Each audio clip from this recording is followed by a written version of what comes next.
જય નારાયણ. આજના 245માં પુસ્તક સંવાદમાં ઓનલાઈન તેમજ ઓફલાઈન ઉપસ્થિત આપ સર્વેનું નારાયણ વિદ્યાલય વતી હું રેખા માત્રોજા સાથી સ્વાગત કરું છું. ક્ષણભર થંભી જઈએ વિચારોને આપે વિરામ. ક્ષણભર થંભી જઈએ વિચારોને આપે વિરામ. પ્રાર્થના દ્વારા જોડાઈએ ઈશ્વરને નામ. આ સુંદર કાર્યક્રમની શરૂઆત આપણે પ્રભુ પ્રાર્થનાથી કરીશું. તો પ્રાર્થના રજૂ કરવા માટે આપણી શાળાના શિક્ષિકા શ્રીમતી નિમિષાબેન પરમારને હું આમંત્રિત કરું છું. પ્રાર્થનાના શબ્દો છે, પલે પલે તારો જીવન સંદેશો.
આજના આ પુસ્તકના લેખકનો ટૂંકમાં પરિચય મેળવીએ. કનૈયાલાલ માણેકલાલ મુનશી, જેઓ ઘનશ્યામ વ્યાસના ઉપનામથી પણ જાણીતા છે. ગુજરાતી સાહિત્યના દિગ્ગજ લેખક, સ્વાતંત્ર્ય સેનાની અને કુશળ રાજકારણી હતા. તેમણે ગુજરાતી સાહિત્યમાં ગુજરાતી અસ્મિતાનો ખ્યાલ આપ્યો છે. તેમણે ઐતિહાસિક નવલકથા દ્વારા ગુજરાતના ગૌરવશાળી ઇતિહાસને જીવંત રાખ્યો છે. લોપામુદ્રા શ્રી કનૈયાલાલ લેખિત નવલકથા છે. લોપામુદ્રાનો અર્થ સૌંદર્યનો અંત એમ થાય છે. લોપામુદ્રા હિન્દુ પૌરાણિક કથાઓમાં પ્રસિદ્ધ ઋષિ પત્ની હતા, તેમજ જ્ઞાન અને બુદ્ધિ માટે જાણીતા છે. લોપામુદ્રા અગસ્ત્ય ઋષિના પત્ની હતા અને ઋગ્વેદના મંત્રો માટે પણ જાણીતા છે. તેઓને કૌશિકી અને વરપ્રદા તરીકે પણ જાણીતા છે. ગત માસનો પુસ્તક સંવાદ શાળાના શિક્ષિકા શ્રીમતી વર્ષાબેન ગોહિલ દ્વારા તપસ્વીની પુસ્તક ઉપર રસાસ્વાદ કરાવવામાં આવ્યો હતો. હવે વધુ સમય ન લેતા આજના વક્તા શ્રીમતી શ્રદ્ધાબેન કાયસને હું પોતાના વિચારો રજૂ કરવા માટે આમંત્રિત કરું છું.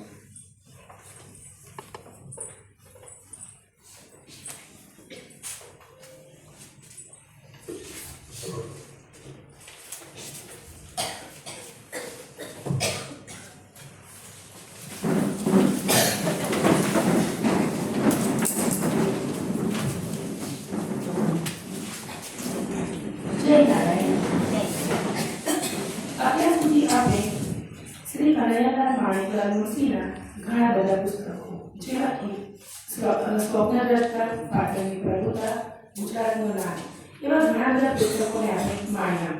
આ પુસ્તકો ઐતિહાસિક અને સામાજિક હતા, પરંતુ આજે આપણે જે પુસ્તક વિશે વાત કરવા જઈ રહ્યા છીએ તે મુનશીજીની એક પૌરાણિક કથા છે. આજના આધુનિક યુગમાં સ્ત્રીઓને ખૂબ જ આગળ વધવાની તક મળે છે, તેમજ સરકારશ્રી દ્વારા પણ ઘણી બધી યોજનાઓ થકી સહાય મળે છે. પરંતુ મધ્યકાલીન યુગમાં સ્ત્રીઓ પડદામાં રહેતી હતી. તેઓને પોતાની જાતને સાબિત કરવાની કે શિક્ષણ મેળવવાનો પણ અધિકાર મળતો ન હતો. પરંતુ એ પહેલાના સમયની પણ જો આપણે વાત કરીએ, જે વેદોનો સમય હતો એમાં સ્ત્રીઓ ખૂબ જ વિદ્વાન અને આગળ પડતી હતી અને મંત્રો માટે પણ જાણીતી હતી, જેવી કે ગાર્ગી, મૈત્રેયી, લોપામુદ્રા, અપાલા વગેરે. તો આજે આપણે એમાંથી જ એક વિદ્વાન ભગવતી લોપામુદ્રા વિશે વાત કરીશું. આર્યવ્રતની મહાગાથા નામના 3 ગ્રંથોમાં મુનશીજીએ વૈદિક આર્ય સંસ્કૃતિના અસ્પષ્ટ ઇતિહાસને સ્પષ્ટ અને સંક્ષિપ્ત રીતે રજૂ કર્યો છે. તે વૈદિક સભ્યતા અને સંસ્કૃતિનું સુંદર અને એક અદ્ભુત ચિત્ર રજૂ કરે છે. આ પુસ્તક તેમાંનો જ એક પ્રથમ ગ્રંથ છે. પુસ્તકના મુખપૃષ્ઠ પર તમે જોઈ શકો છો કે એક સુંદર સ્ત્રીનું ચિત્ર છે. આ સ્ત્રી છે લોપામુદ્રા. તેમના એક હાથમાં પૂંજાની થાળી છે અને બીજા હાથમાં કમંડળ છે. મુનશીજીની આ પૌરાણિક કથા 4 ખંડોમાં વિભાજિત છે, જેમાં પ્રથમ ખંડ એ નવલકથા સ્વરૂપે છે અને બાકીના 3 ખંડો નાટ્ય સ્વરૂપે એટલે કે સંવાદ સ્વરૂપે મૂકવામાં આવ્યા છે. જેની પ્રથમ આવૃત્તિ 1933માં અને તેનું પુનઃમૂલ્યાંકન એટલે કે શતાબ્દી આવૃત્તિ 1987માં તેમજ તેનું વર્તમાન પુનઃમુદ્રણ 2003માં ભારતીય વિદ્યાભવન વતી ગોચર પ્રકાશક દ્વારા પ્રકાશિત કરવામાં આવ્યું હતું. પુસ્તકની કિંમત છે 150 રૂપિયા અને પુસ્તકમાં 268 પેજ છે. શ્રી કનૈયાલાલ માણેકલાલ મુનશીના માનમાં 1988માં ભારત ટપાલ વિભાગ દ્વારા ટપાલ ટિકિટ બહાર પાડવામાં આવી હતી.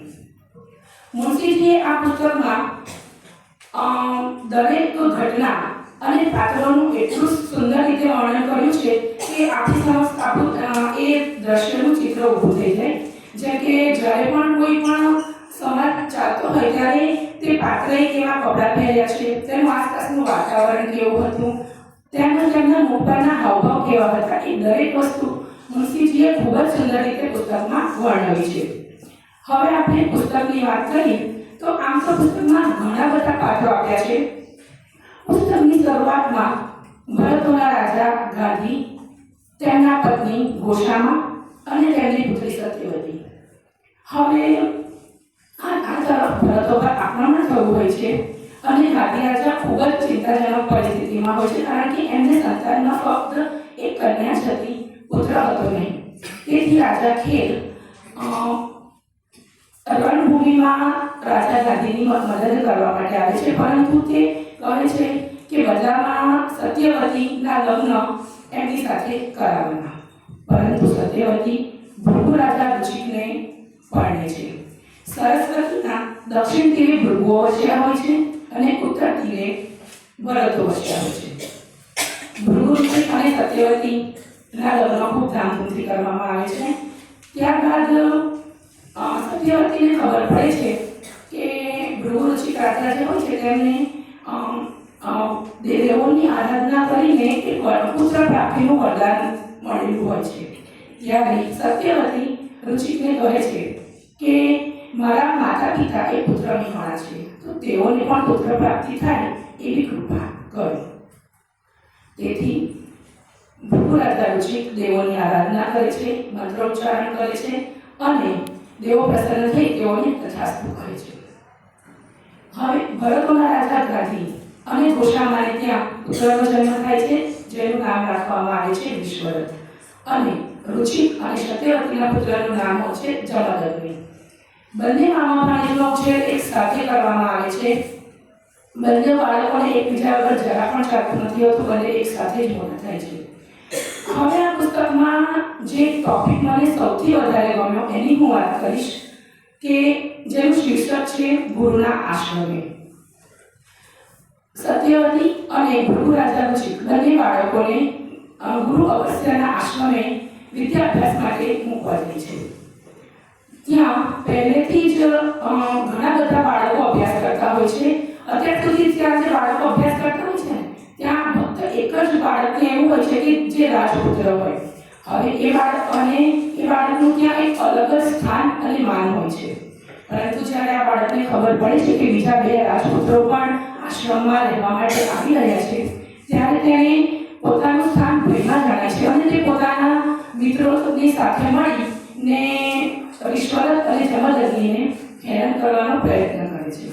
પરંતુ જ્યારે ગુરુની આજ્ઞા મળે છે કે આ બંને રાજપુત્રોને તમારે તમારી સાથે જ રાખવાના છે અને તેની સંભાળ રાખવાની છે, ત્યારે આ બાળક પોતાની અંદર રહેલા જે કંઈ ઈર્ષા ભાવ હોય છે તેને સંપૂર્ણપણે ત્યજી દે છે અને ગુરુની આજ્ઞા હર્ષ સ્વીકારે છે. આ ટોપિકમાં વધુ એક વાત મને ગમી છે કે જે ઋષિ અગસ્ત્ય હતા ને તે રોજ સવારે અને સાંજે પોતાના એક શિષ્યને સાથે લઈને ભ્રમણ કરવા નીકળતા હતા અને રસ્તામાં એમની સાથે વાતો કરતા હતા કે એમને શું ગમે છે, શું નથી ગમતું, એમને શામાં રુચિ છે, એ દરેક વાત એ બાળક પાસેથી જાણતા અને ત્યારબાદ નક્કી કરતા કે એને કઈ રીતે આપવી અને કેવી રીતે આપવી. મિત્રો, જ્યારે હું આ ટોપિક વાંચતી હતી ત્યારે મારા મનમાં બે પ્રશ્નો થયા. હું આપ સમક્ષ મૂકવા માંગુ છું.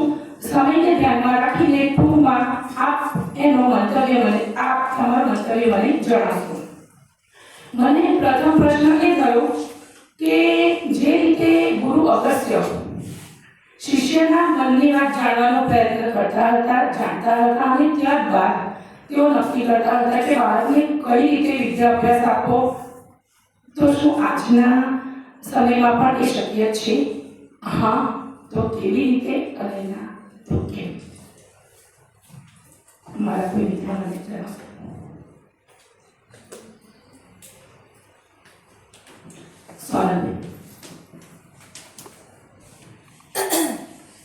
પહેલાંના ગુરુજીઓ જે રીતે બાળકો ગુરુજીની પાસે રહેતા હતા, એટલે ગુરુને એક ટાઈમ મળતો હતો એમને પ્રોપર વેમાં જાણવાનો. આજના સમયમાં પણ આ પ્રયત્નો છે શક્ય. આપણી શાળાના શિક્ષકો એ પ્રયત્ન કરે છે.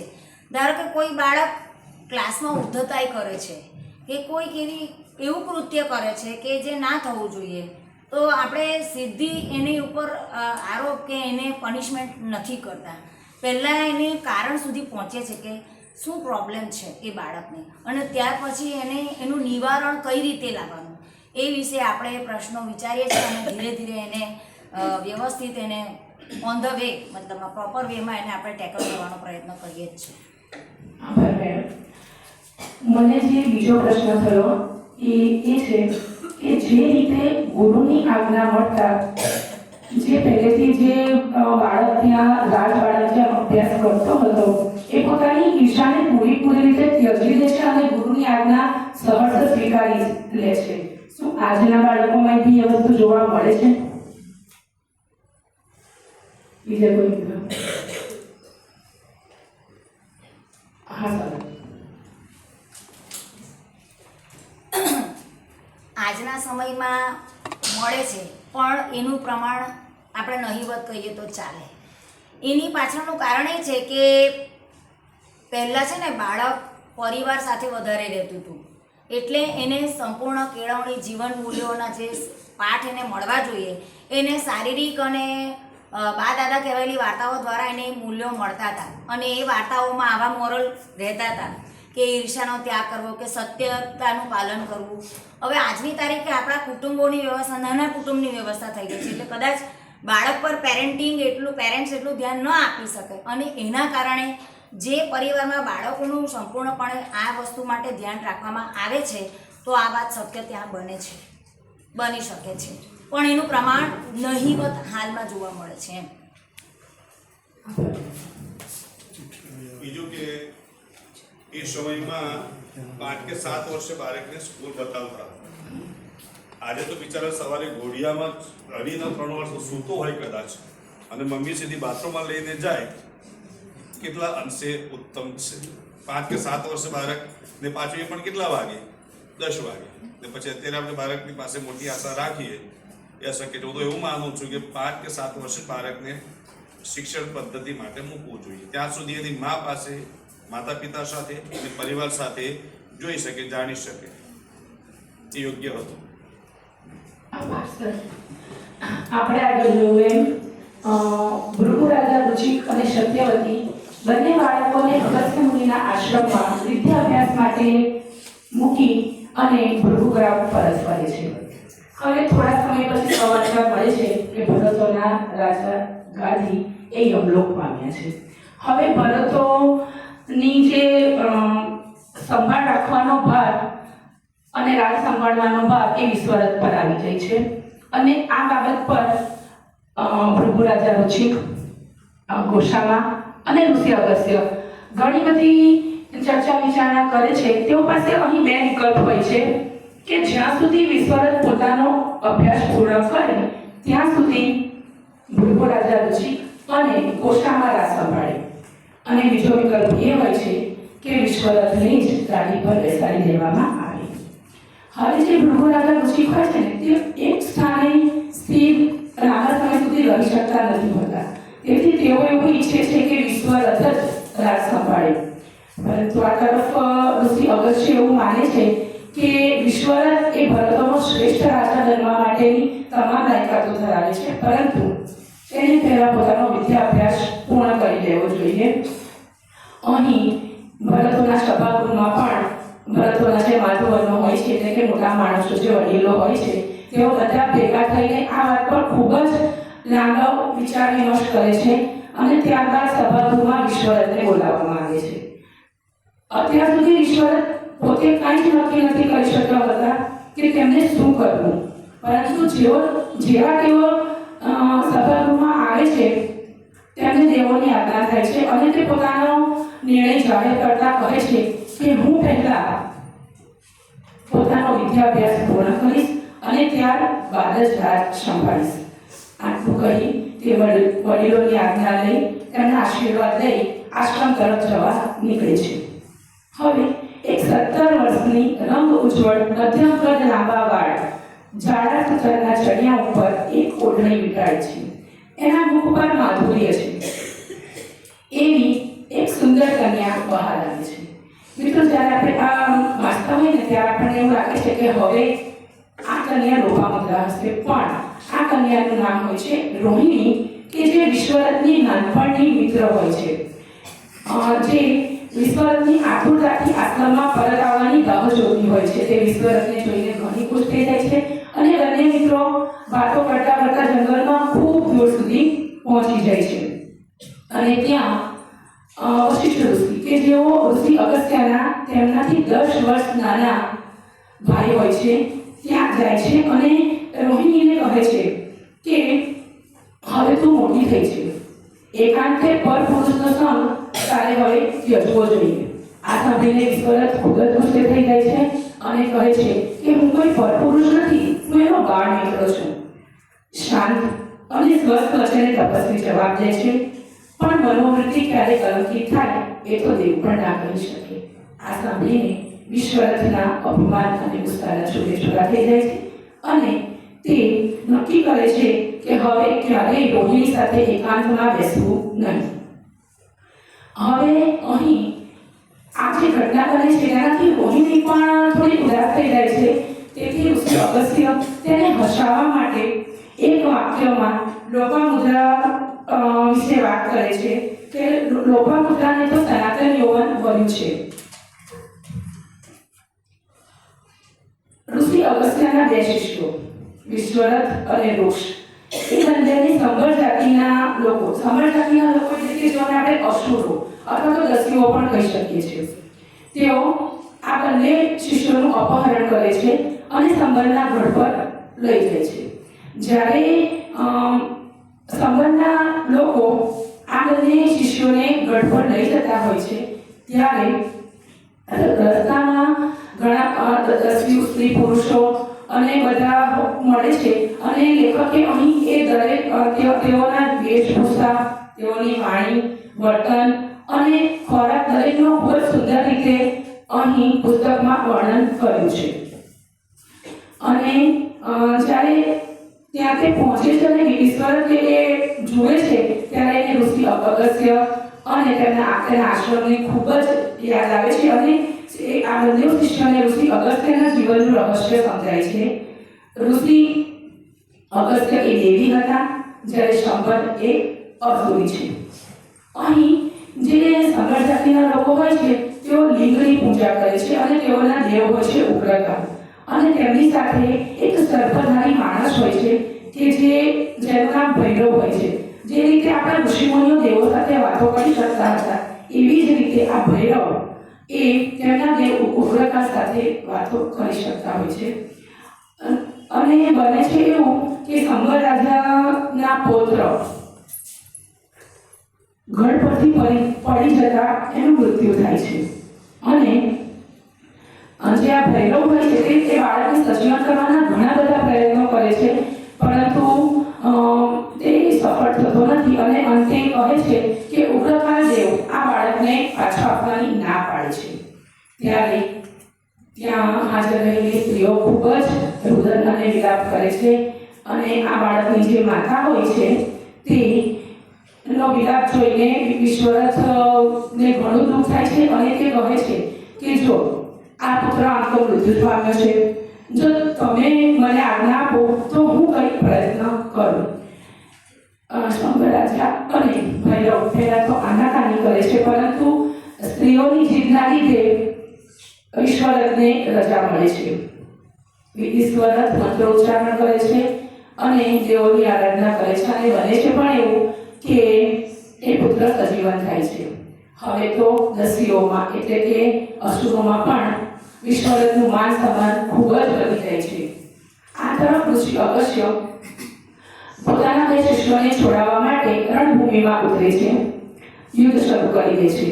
અને બીજી તરફ સંભળની નાની પુત્રી ઉગ્રા એ વિશ્વરથના પ્રેમમાં પડે છે. તે વિશ્વરથને પામવાના દરેક પ્રયત્નો કરે છે, પરંતુ વિશ્વરથને આ સમયે રોહિણી, ગોશામા અને સત્યવતી યાદ આવે છે. તે એવું સમજે છે કે આ અસુરી સ્ત્રી એને લાયક નથી.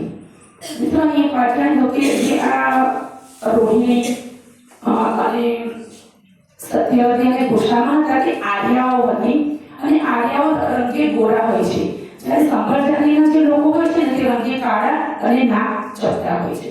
તેથી વિશ્વરથને લાગે છે કે આ અસુરી સ્ત્રી તેને લાયક નથી.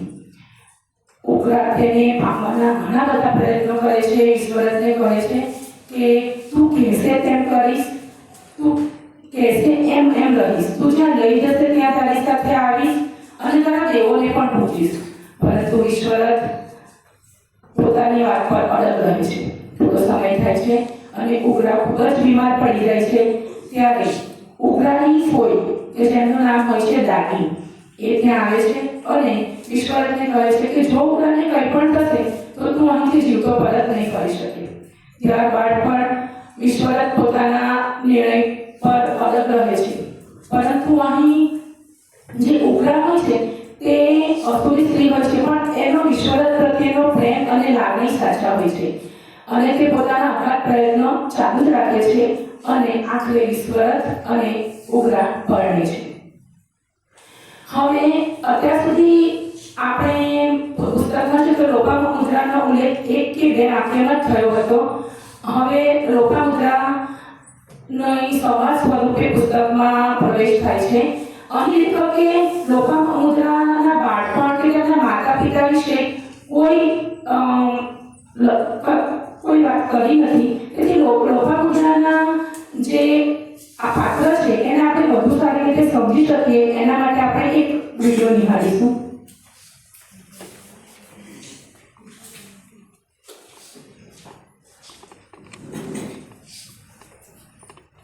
पुराणों और वेदों में कुछ ऐसे चरित्र मिलते हैं जो साधारण नहीं बल्कि सृष्टि के गूढ़ रहस्यों से जुड़े होते हैं.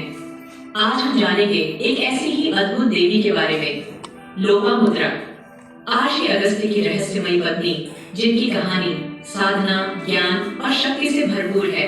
अगस्त्य मुनि देवताओं के पूज्य, दैत्य व असुरों के भय और समुद्र पीने वाले इस महान आश ने एक विशेष संकल्प लिया था. वे चाहते थे कि गृहस्थ जीवन में प्रवेश करें ताकि अपने कर्म और तप से संतुलन स्थापित कर सकें. लेकिन कौन हो सकती थी उनकी पत्नी? साधारण कन्या तो उनके कठोर तपस्वी जीवन को नहीं निभा पाती.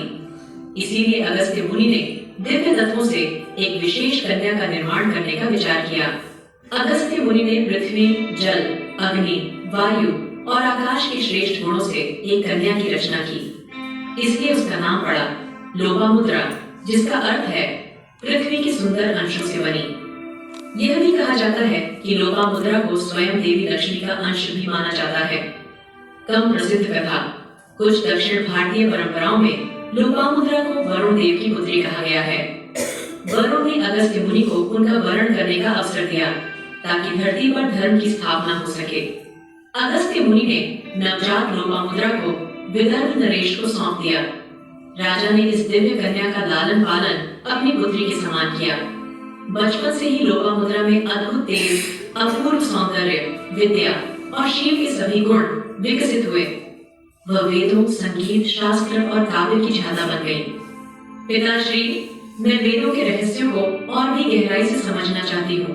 जब लोपामुद्रा विवाह योग्य आयु को पहुंची तब अगस्त्य मुनि ने विदर्भ नरेश से उनका हाथ मांगा. राजा और रानी चिंतित थे. मुनि का जीवन तो कठिन तपस्या से भरा है, क्या हमारी कन्या सुखी रह पाएगी? परंतु लोपामुद्रा ने स्वयं इस प्रस्ताव को सहर्ष स्वीकार किया. वह जानती थी कि यह उनका पूर्व निर्धारित कर्म है. लोपामुद्रा का कथन, मैं अगस्त्य मुनि के साथ धर्म, तप और ज्ञान के मार्ग पर चलना चाहती हूँ. यही मेरा भाग्य और कर्तव्य है. अगस्त्य मुनि का जीवन अत्यंत साधारण था. लोपामुद्रा ने प्रारंभ में सब कुछ सहर्ष स्वीकार किया. परंतु एक दिन उन्होंने अपने पति से आग्रह किया, स्वामी, गृहस्थ धर्म में समृद्धि भी आवश्यक है. केवल तपस्या से ही जीवन पूर्ण नहीं होता. अगस्त्य मुनि ने उनके इस कथन को स्वीकार किया और धन की खोज में निकल पड़े. उन्होंने कई असुरों से दान प्राप्त किया, जिनमें विशेष रूप से इलवल और वातापी के प्रसंग का भी उल्लेख आता है। कम प्रसिद्ध कथा इल्वल और वातापी नामक राक्षसों से अगस्त्य मुनि ने छल पूर्वक धन प्राप्त किया था। वातापी को अगस्त्य मुनि ने निगल लिया और उसका वध कर डाला। लोपामुद्रा केवल पत्नी ही नहीं अपितु महान विदुषी भी थी। ऋग्वेद के प्रथम मंडल के 129वें सूक्त में उनके संवाद देखे जाते हैं।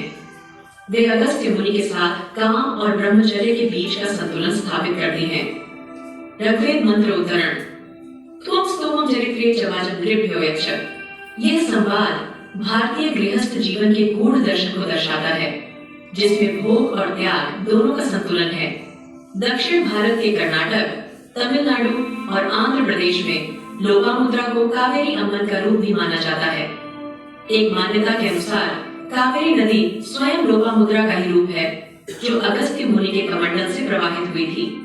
कमझात कथा एक बार अगस्त्य मुनि ने अपने कमंडल में जल भरकर रखा था। गणेश जी ने छल पूर्वक उसे गिरा दिया, जिससे कावेरी नदी का उद्गम हुआ। लोपामुद्रा की कथा हमें सिखाती है, स्त्री केवल सहचरी नहीं, ज्ञान, शक्ति और संतुलन का प्रतीक है। जीवन में तपस्या और भोग का संतुलन आवश्यक है। गृहस्थ जीवन भी उतना ही पवित्र है जितना संन्यास। उनका योगदान आज भी ऋग्वेद के पन्नों में अमर है। लोपामुद्रा ज्ञान, भक्ति और संतुलन की जीवंत प्रतिमूर्ति। तो आ હતા આપણા લોપામુદ્રા। મિત્રો, આપણે આગળ વાત કરી એમ ઋષિ અગસ્ત્ય અને સંગર જાતિના લોકો વચ્ચે યુદ્ધ શરૂ થઈ ગયું છે। હવે બને છે એવું કે જે આ સંગર જાતિના લોકો હોય છે ને તે લોપામુદ્રાનું પણ અપહરણ કરીને સંગરના ગઢ પર લઈ આવે છે। સંગરના રાજ્યમાં લોપામુદ્રા અને ઈશ્વરની મુલાકાત થાય છે અને એ બંને વચ્ચે અહીં જે સંવાદ થાય છે એ હું આપ સમક્ષ મૂકું છું। વિશ્વરથ સાષ્ટાંગ દંડવત પ્રણામ કરીને કહે છે, ભગવતી મારા પ્રણામ સ્વીકારો। લોપામુદ્રા આશીર્વાદ આપે છે અને કહે છે કે વિશ્વરથ તું પણ અહીંયા બસ કેટલા મહિનાથી અહીંયા છે? ત્યારે વિશ્વરથ જવાબ આપે છે, 7 મહિનાથી ભગવતી, પણ તમે કેમ કરતા પકડાયા? ત્યારે લોપામુદ્રા ઉત્તર આપે છે કે હું રાજા કુરુકૃષ્ણ ત્યાંથી નાવમાં બેસીને જતી હતી, એટલામાં મેં સાંભળ્યું કે ઋષિ અગસ્ત્યને વાગ્યું છે, એટલે કે તે રણભૂમિમાં ગંભીર રીતે ઘાયલ થયા છે। તેથી હું એમની ખબર લેવા ઉતરી અને ત્યાં સંગરે મને પકડી લીધી। લોપામુદ્રા અને ઈશ્વર વચ્ચે જે વાતચીત થતી હોય છે એ જોઈને ઉગ્રને ઈર્ષા આવે છે અને એવું લાગે છે કે આ ગૌરાની સ્ત્રી મારા ઈશ્વરને મારી પાસેથી લઈ જશે અને તે પોતાના પિતા પાસે જાય છે અને કહે છે કે તમે આને કેમ અહીંયા લઈ આવ્યા? એ મારા ઈશ્વરને લઈ જશે, તમને પણ બહુ વાંચી છે ને? ઉગ્ર જ્યારે તેના પિતાને આવું કહે છે ત્યારે શંકર રાજા જે જવાબ આપે છે એ સાંભળીને આપણને એવું લાગે કે ભલે તે અસુરો હતા, પરંતુ એમનામાં પણ માનવતા, દયા અને લાગણીના ગુણ તો હતા જ। સંગર પોતાની નાની દીકરી ઉગ્રાને કહે છે કે હા, મને એના પર બહુ ભાવ છે, એને મારી ચાકરી ન કરી હોત તો હું આજે જીવતો ન હોત।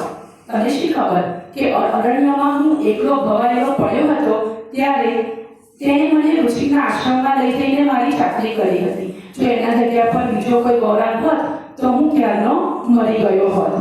આ વાત કહેતા કહેતા તે ભૈરવને પણ ચેતવણી આપે છે અને કહે છે કે ભૈરવ, ધ્યાન રાખજે, એ મારી દીકરી સમાન છે।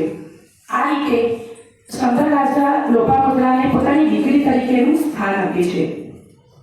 હવે જે સંગર જાતિના દેવો હોય છે,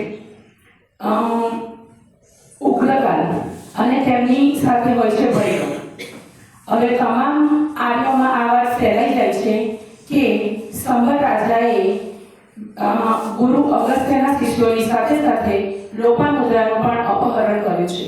તેથી તમામ આર્યો, રાજાઓ પોતાના અંદરનો દ્વેષ ભૂલીને એક થઈને ઋષિ અગસ્ત્યને યુદ્ધમાં મદદ કરવા માટે આવે છે અને ઋષિ અગસ્ત્ય વિજય પ્રાપ્તિની ખૂબ જ નજીક પહોંચી જાય છે।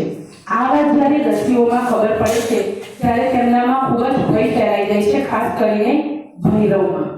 અને ભૈરવ કહે છે કે ઉગ્રકાળદેવ આ ત્રણેયની બલિ માંગે છે। ત્રણેય એટલે વિશ્વરથ, લોપામુદ્રા અને વૃક્ષ।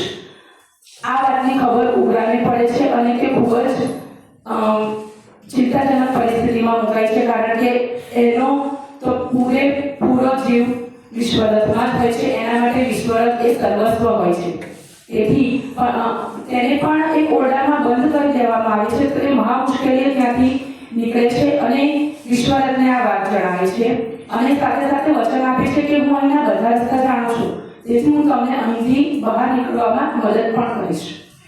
વિશ્વરથ આ વાત લોપામુદ્રાને જણાવે છે. ત્યારે લોપામુદ્રા તુગ્ર કે જે શંકરોનો રક્ષક હોય છે તેમની મદદ માંગે છે, પરંતુ તુગ્ર ના પાડે છે અને કહે છે કે હું ઉગ્રકાળની આજ્ઞા વિરુદ્ધ ના જઈ શકું.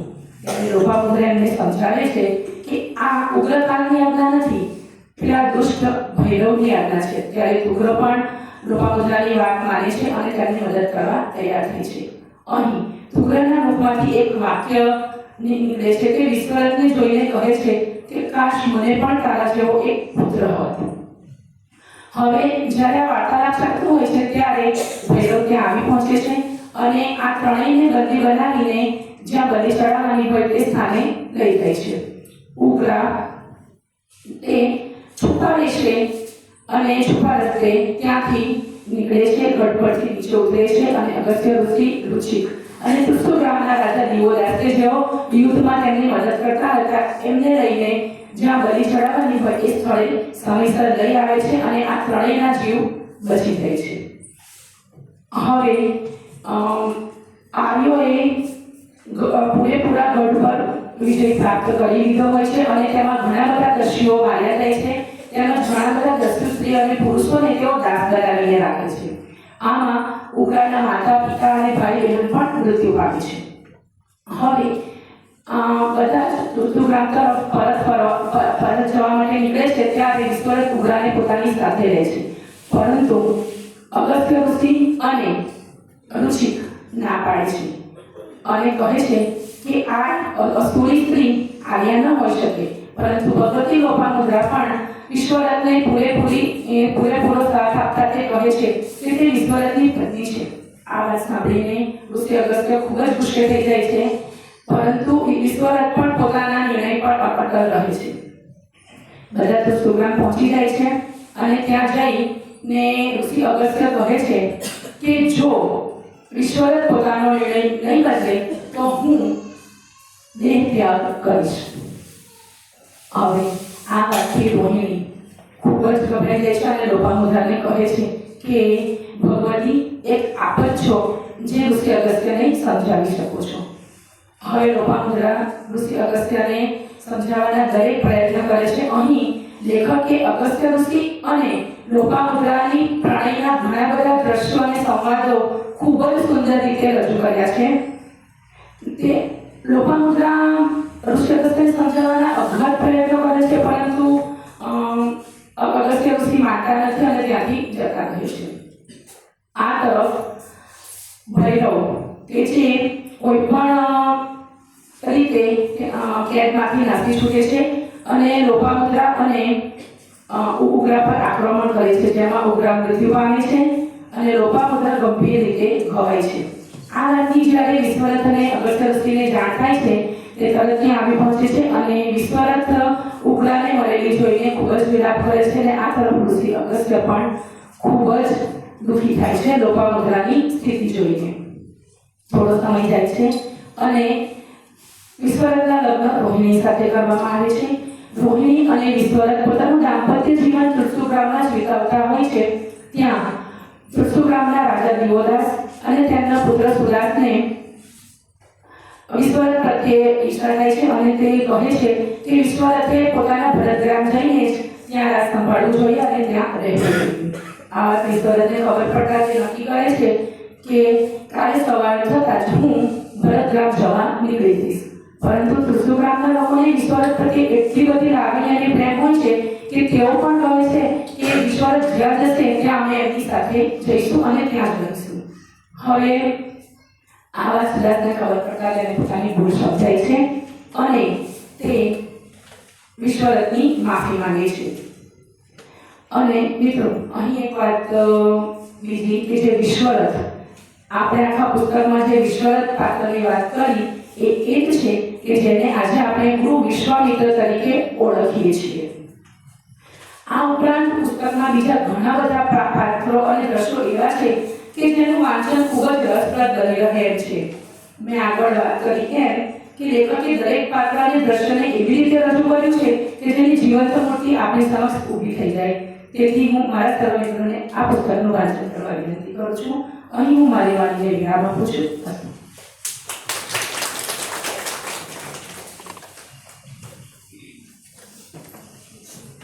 આભાર શ્રદ્ધાબેન દ્વારા ખૂબ જ સુંદર અને ભાવપૂર્ણ રીતે પુસ્તક સંવાદની રજૂઆત કરાઈ.